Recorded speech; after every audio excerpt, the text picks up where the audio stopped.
G'day, Tom. How are you? Good, thanks, Andrew. You pulled a short straw. Yeah, it's back again. It's becoming a normal thing now.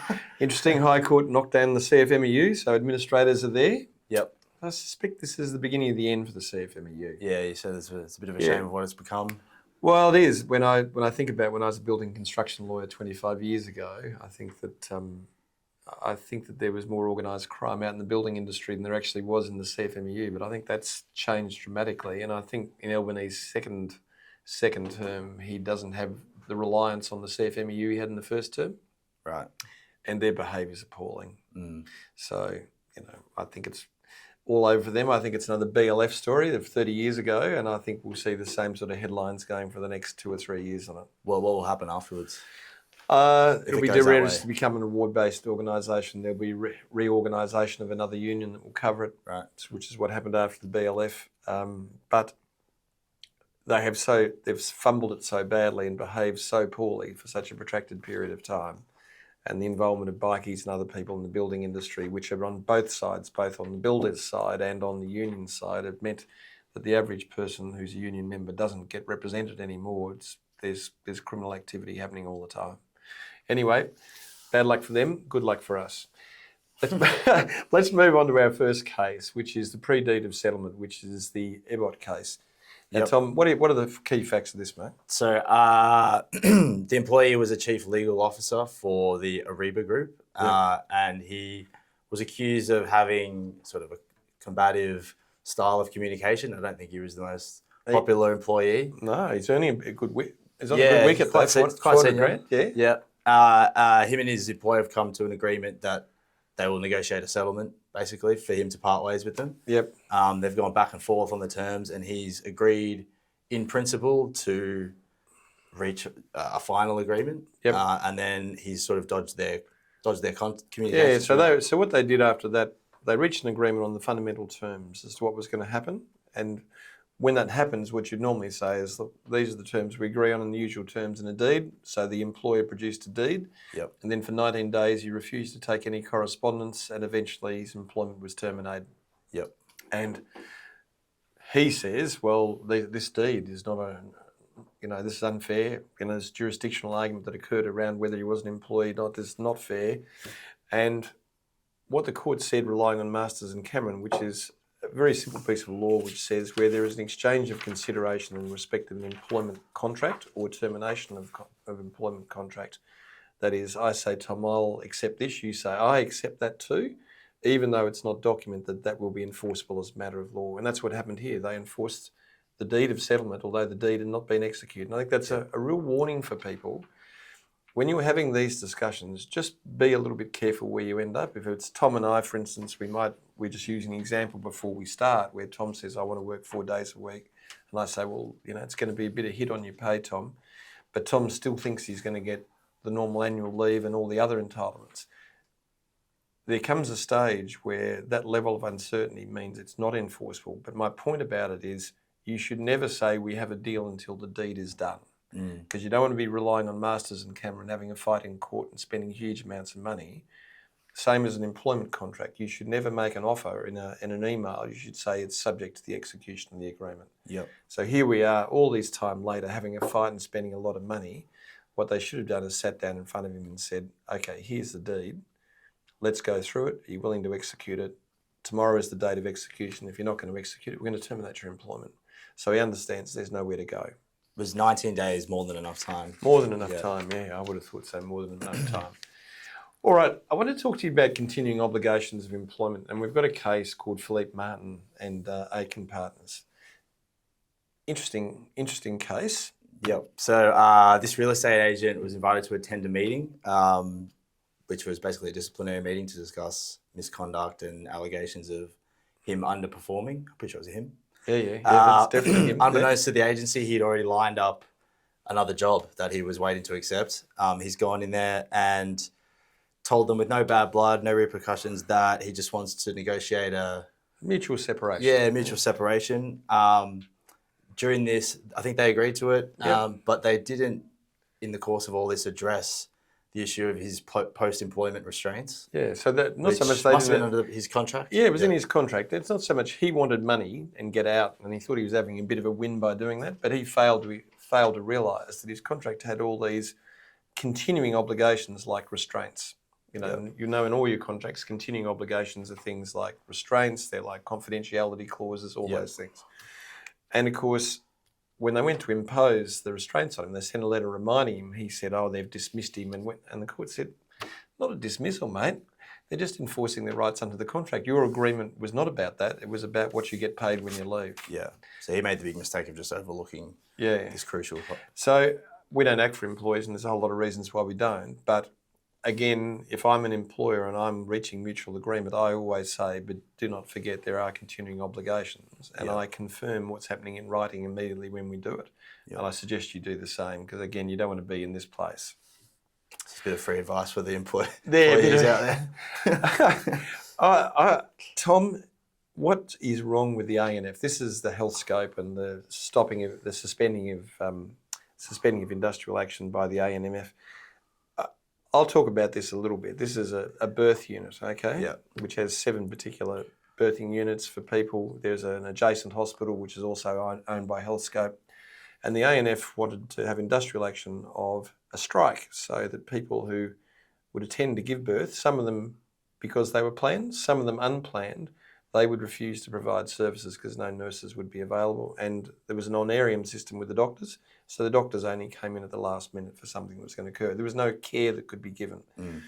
And in extraordinary lack of judgment, I think this goes for my 10-year award of the year. The ANF said it's okay to not provide services to women giving birth to children. Yeah, that was the argument they were trying to run. Yeah, that didn't create any risk. What a bunch of bloody nonsense. And the Commissioner just caned them. And I guess we don't often get situations where somebody so completely fumbles an idea. There's a provision there's 2 tests here, public interest and endangered lives, and the Commission quite properly found that both were alive and therefore did suspend the industrial action. But what an extraordinarily stupid thing by the ANF to do, to go and prosecute this cause, which has no leverage at all in the community. So it harms them in the community.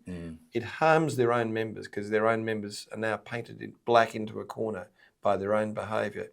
It's such bad judgment. And there are so many things they could do industrially that would harm the hospital but not the patient. Refuse to document admissions, do a whole lot of things that could have created havoc within the hospital, which would prevent the hospital being paid. So there was lots of things, but heavy-handed and dumb and thought you could get away with it. Is it all sort of augmented by the fact this is in Newcastle, which is like a smaller place, more limited resources? No, look, the ANF is the most powerful union in Australia at the moment. It's the largest union base, and over the last 5 years, they have become increasingly industrialised, and this is just arrogance. Right. Okay. Arrogant and stupid. But look, good for all of us, I think, to know that the Commission is still going to be strong in this sort of stuff. And there are three ways you can suspend bargaining, but where you place lives at risk, and so long as there is a public interest that this could pose risk to a number of people, you'll get the industrial action suspended. So nice to see that. I thought it was good. Maybe you can pick my side of the fence as an employer, but there you go. Now, the next case I want to talk about is HANA's case and the Commonwealth of Australia, which is a case which talks about when a person becomes an employee for the purpose of unfair dismissal legislation. Tom, I'll let you talk about the facts for a bit, but I want you, as you're listening to Tom, to wonder really what was the law in this case, because I'm telling you at the end of this that the law in this case has got some real problems. But Tom, over to you, mate. So I want to call him the employee, but this individual received an offer of employment to work for the National Disability Insurance Agency. He was told that if he should quit, if he'll get an offer of employment, and when he does so, he should quit his job. He'd gone through all the onboarding processes. He was ready to go. He'd done everything but including quitting his job. Yeah, including quitting his job on advice of the hiring manager. He'd done everything but basically put his feet on the ground in this new job. But in the course of a discussion with someone in the lead up to his job, he told them that he had a disability that he hadn't previously disclosed to them, which was met by a withdrawal of the offer of employment by the NDIA, sorry. So the commission was left to decide, was he ever an employee? Because he'd accepted this offer of employment, he'd quit his job, he'd gone through all this process, he'd done everything but start. And the NDIA tried to argue that the offer was always conditional on him meeting the requirements for the job, which they said the disability meant that he didn't. And because they didn't know that, the offer was never perfected. Yeah. So there's sort of three different arguments that sit in here. One is because the person never had their feet in the ground on the day of work had started, they're not an employee for unfair dismissal. And that argument was run. Secondly, it was a conditional offer and his wrongful behaviour meant that condition wasn't met. That's disability. Yeah, disability. But he failed to make a relevant disclosure. Oh, right. Yeah, of course. But the answer to that is actually a case called Allison Toll, which means you can terminate where a person knowingly fails to disclose a fundamental part of their job, their capacity to do stuff, not argued. So this decision is not really law for anything. It's a bit of a mishmash. The short answer is a person, once they've accepted an offer of employment and done all the things that they've said, if you withdraw the offer, it's a breach of contract. Okay, it's either a breach of contract or it's a breach of a pre-contractual warranty. I offer you something, you take something to your detriment. The argument is, does the failure to disclose change that? Well, it reduces the damage and it makes that he's breached it too, and they can accept that repudiation. So there's a mutual repudiation that can happen out of it. But I don't think the analysis in this case is terribly helpful as to whether they're an employee for the unfair dismissal regime. But I wanted to show you how complex it is. So when you're making offers, the one thing I just wanted to get out of this case, when you make an offer, the first thing is this offer is conditional on you meeting the following criteria. Make that very clear. Very clear. And in relation to their health, it should be a stat dec normally that says that they've made appropriate representations about their health and ability to do the job that underpins it. That's Allison Toll.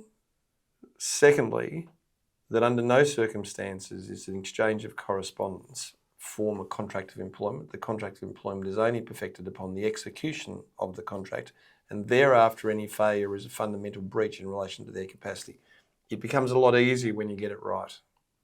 Otherwise you end up in this never grey land that we've got here where the arguments that have been run and the decisions that have been made are at best dubious. Tom, Safe Work Australia has just come out with a new way forward in safety. Safety is not your bailiwick, really, is it? But we're getting there. You're getting there, eh? Well, off you go. Have a shot. Tell me about it. So we'll give this a crack. So Safe Work Australia, they've come out with a new plan for, it's basically a research. By the way, I don't mean to undermine Tom and Safety. If you get a letter from Tom and Safety, star. Yeah. They've come out with a new research strategy, basically with a view of harmonising the knowledge behind safety law, what works and what doesn't, the effectiveness of controls, particularly in the context of the new psychological hazards that have come out. Also, we've sort of observed different jurisdictions in Australia, going sort of separate ways in terms of safety law, and this is just a really refreshing effort, I suppose, to try and harmonise the... I think it's one that you, me and all of our group have been saying repeatedly as we're getting this refraction of different law growing from political ethos rather than factual stuff. It's sort of timely, isn't it, that Safe Work Australia said, well, wouldn't it be nice if we based all this on evidence? We've got 3 or 4 emergent changes. We've got psychological hazards. We've got technological changes that are coming through. We've got a change in the nature of work where work is less reliable, like gig workers. We've got we've got silica dust type emergent risks. There's a whole lot of changing of where safety used to sit.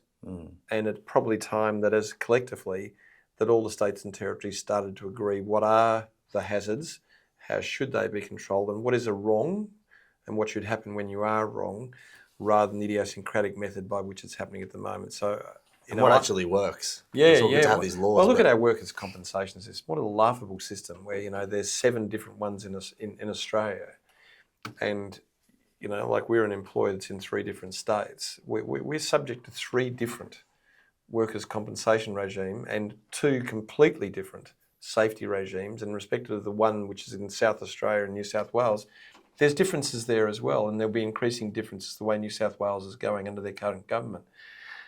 it's very expensive to actually run a business that goes across one state. And it's very hard to train someone as a national manager because that national manager now has to have a whole range of different experience. And as for reporting and governance, how do you govern 3 different ways? So it's timely, it's great. I'm really happy it's happening. I just hope the states and territories prick their ears and go, gee, this would be a good idea. Why don't we try and harmonise again after all the things we've done to erode it in the past? Yep.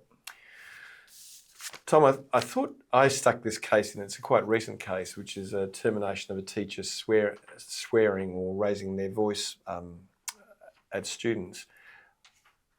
Do you want me to have a go at this? You can have a go. They're my notes, mate. They're not the best set of notes that have ever happened. But I'll read out the spelling errors. No, don't read out the spelling. I send very brief but not very helpful notes. So in this one, it's a teacher at a school, the Australian International Islamic College, who was terminated. She was accused of shouting at the students, and the director has interviewed her and then subsequently terminated her. Am I correct? Right. Yep.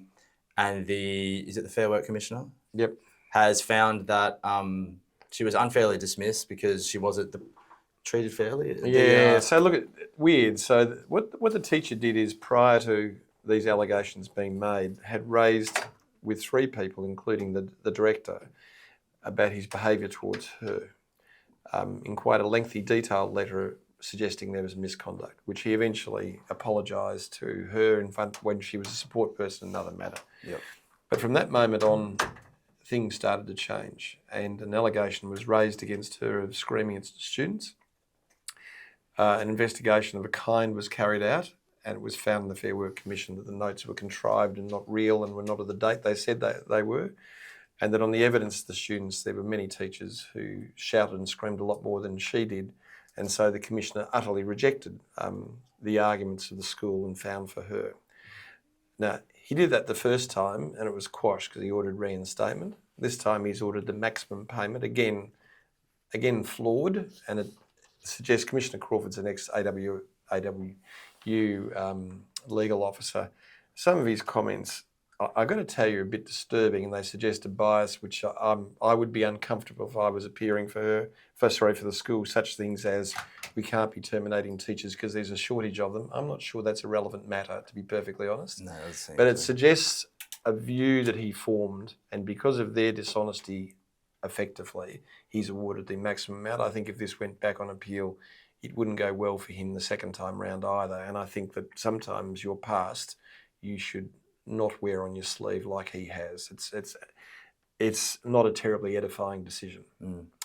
All right, I want to go on to the drug and alcohol because this is the major discussion for the day. Perhaps, Tom, this is the Sydney International Container Terminals case in Hancock. What I should say is this is a full bench decision, but it shows far too commonly that our Fair Work Commission doesn't understand much about safety law, and we'll come and talk about that afterwards. Maybe if you can take us through the facts and we'll show where the gap is. So the employee worked at a wharf. 30 minutes before his shift, he has consumed a glass of wine and been involved in an accident sometime later. There was understandably drug and alcohol testing done, and he's blown a .017. Which was over the blood alcohol policy, which was for 0.00. However, the catch is that previously the company had a blood alcohol policy of 0.02, which was then changed to 0.00. However, this was sort of somewhat communicated to the employees via an email. Like, it was sent to them in an email. Yes, it was for information. This is the change that's happened. And the employees basically said, I didn't know anything about that. He didn't have a computer, no evidence that he'd seen it. And not surprisingly, the Fair Work Commission said, look, under those circumstances, it's not a valid reason for termination. That's simple, isn't it? Yeah, he didn't tell him, he didn't know. Yeah. Unfortunately, what's missed out of this is under safety law, you change drug and alcohol policy, which relates to safety. There is an obligation to consult, and in all the leading cases around drug and alcohol policy, the usual argument is the failure to consult is the critical failure. So here, he didn't know about it. That's pretty bad. But even then, failure to consult is the major reason why this case should have been chucked out, because it's just a breach of safety law. Anyway, interesting, and the reason that's the main topic is when you do go to change drug and alcohol policies have three elements that are key. One is they must be evidence-based. Why are you saying 0-0? Yeah, why are you saying 0-0? Why are you saying random testing? And the Air New Zealand case, which is the leading case in this area, I know it's not an Australian case, talks about that calibration based on risk and what you're doing and why you're doing it, and then basing it on relevant standards that say what you can do. Okay, so that's number one. Number two Fair is... enough in this case as well. Yeah, High yeah. risk environment. High risk makes environment. sense. Yeah. Number two is, okay, you set out the evidence. It needs to be not merely disciplinary. It must be educative and supportive. So you can't just go around terminating people. What are the alternatives? There's got to be an inquiry space. Nothing said about this policy in respect of that. No, they didn't do any training or anything either. Yeah, no training at all. No support that sits around. And finally, there's got to be a detailed consultation process that goes through. And normally a union, which is the surprising silent part of the union, would be saying, well, look, we weren't consulted on this. We're a representative. We should have been consulted. So I think what it shows us clearly is this. Drug and alcohol policies are great things. Okay, they are really good. We should have them. But reflect a little bit before you start. Engage with employees before you start drafting them or start amending them. Awards say when you're introducing a major change that may lead to the termination of people's employment, once a decision is made, you should consult as the impact. Safety says before the decision is made, you must consult. So there's two layers of consultation. Prior to introducing it, making sure it's the best version. That consulting doesn't mean reach agreement, it just means consulted upon. Line in the sand, okay, we've consulted, here it is, this is what the agreement is, award, and it's arguable whether the award applies, but if it's the award, you've then got to make sure that you mitigate the impact upon people as to how it will affect them, and that means you go back out and you retrain people and make sure they're competent and understand, but you have appropriate rehabilitative resources and support around them for people who have problems with it. So that's what drug and alcohol policies are required to do in Australia, and in the case we just gave you, it fell well short of that. You ready for the case study, Tom? Yep. Okay, so Tom's going to read out the case study. Okay, so Graham was a maintenance worker at Big Brick Limited. His work did not involve high-risk areas such as furnaces. Rather, he maintained the air conditioning and filtration systems at the plant. He had been raising concerns about the planned maintenance system as he felt it was unsafe for him to work alone on elevated structures while performing maintenance tasks. Marge was the operations manager. She directed Graham to continue working and stop complaining. Marge had recently attended a course in Melbourne on drugs and alcohol in the workplace. Big Brick Limited had a risk-based approach to alcohol. Some areas operated under a zero tolerance policy, while others had a threshold of 0.01. All plant operators and workers in high-risk areas were subject to the zero tolerance policy, which included provisions for random testing. Upon returning from the conference, Marge issued a memo implementing a zero tolerance policy across the entire plant, along with random alcohol testing. The following Monday, Dave, the site health and safety and environment officer, approached Graham and directed him to undergo a random alcohol test. Graham refused. Dave explained that Marge had conducted a random selection process and Graham had been chosen. Graham responded that this was total bullshit. You've done it now. No random testing had occurred in the last 2 years, and he questioned the process used for the selection and why it suddenly applied to him. Dave didn't have an answer. Dave referred Graham to Marge, who reiterated that Graham must submit to an alcohol test and questioned why he would refuse if he had nothing to hide. Graham asked how the selection was made, but Marge only said it was random and refused to elaborate. She stated that it was part of the new policy. Graham admitted to having had a few beers the night before, but believed he would test zero.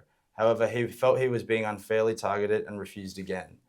At the time he was directed to test, he had not seen Marge's memo and did not understand the rationale for the sudden change. Marge summarily dismissed Graham. Okay, there we go. So the first question is, did Marge and Big Brick breach safety laws? And if so, how? Is there a possible safety discrimination claim? So it's very much similar to there's a lot of similarities to the previous case we just done. The issue here is it's a consultation breach, without a doubt, which isn't a big number when you get it wrong, but it's quite clearly a breach. The real one here is that if you treat someone adversely under all health and safety law, whether it's WHS or OHS in Victoria, and has the effect of discriminating as a result of that breach, then there is a claim that can be made in Victoria. It's up to $250,000. So you're referring to him raising concerns at the start. He raised concerns and was told to continue working and stop complaining. Yeah, and so if you look at where we are, Tom, in this case, he was randomly chosen, but nobody will show the random method. The problems arose, his selection occurred, a random breath test that hadn't been carried out for 2 years. It's a reverse onus provision. It would be very hard for Marge to say, who was unable to prove the randomness of what she was doing, that the purpose she did it for was, I just did a random test and he refused to comply with lawful and reasonable direction. The short answer is, it's almost compelling that he was selected for a reason. Whether he passed or failed was a different issue. We don't have that evidence. Maybe she smelled alcohol when he walked past. I don't know. We don't know it. All we know, though, is on the basis of those facts, there is a discrimination claim running at the business. And that's a substantial claim. The second question is, was there an obligation to consult under the major change clause of the award, given the risk of termination of employment? As I said, Tom, award changes major change really looks towards restructures or redevelopment of a business, which could lead to more than 1 or 2 people losing their job. Okay, and at that stage, there's an obligation to consult. The obligation to consult is usually to identify in writing what the change is going to be, to make sure the relevant people receive that, and then to eliminate or mitigate the impact upon the people concerned. So it's post-dated. Okay, I make a decision to do it, then I must consult. Safety law, before I make a decision, I must consult. They fit together. But one of the provisions in all major change clauses is that if it could lead to the termination of employment, and here it could lead to the termination of a number of people, because it's quite a significant change that's occurred.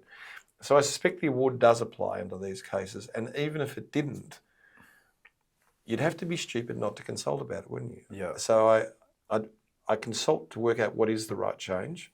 I make the change. Why wouldn't I take the next step if they're people I care about and want to make safe? Remember the 3 elements you've got to have in a drug and alcohol. One of them's educative. How am I going to educate these people? How am I going to make them feel safe to come forward if they do have a drug and alcohol problem? I'm not relying on the policy to terminate. I'm relying on the policy to make the workplace safe, and that includes for people with disabilities. And can I just say, there is a number of cases that say alcoholism or drug addiction is a form of disability, which is recognised at law. So I think that's interesting. I might be the only one who does.